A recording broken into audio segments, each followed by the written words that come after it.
I feel like it's important to understand each child on a personal level so I know how best to teach them.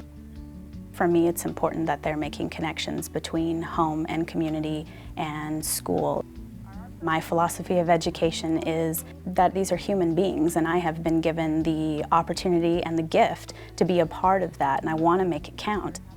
And I go and visit each one of the families before the first day of school, and I need to make that connection with the family so I know how to teach, how to reach that child best. Her culture is very, very different than some of the kids in the class. How can she still connect with a tale like Columbus? It's so far removed. Well, Allison's Indian, her dad is Indian. By the time we start school, I've already started to develop lessons and develop opportunities to share and to be able to tap in what the home has told me, what I think is best, and what's going to bring us together as a classroom community. I really focus on getting to know each other on a cultural basis as cultural entities during the beginning of the school year, because I really believe that this is how we dismantle things like racism. I really believe that this is how we get these kids thinking and looking at each other in different ways that they haven't before. And my hope is that the effects will be exponential, that it won't just stop here at the end of my 5th grade class.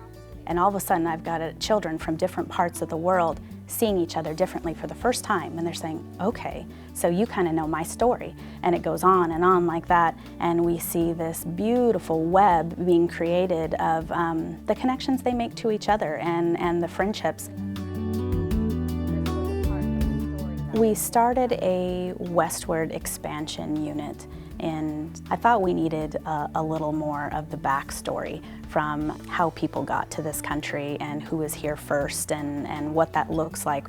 And we started looking at those stories, the perspectives that were not accounted for generally in the history books or in our social studies curriculums. So remember, so when we say Columbus, discovered these people, can you discover something that's already there? Linking those things, making the connections, then it doesn't seem so distant, then it doesn't seem so removed from their daily lives. So always when I'm teaching, I have this underlying goal of critical thinking, analysis. What does that look like? But they do it without knowing that they're doing it, and that's the serendipity of teaching.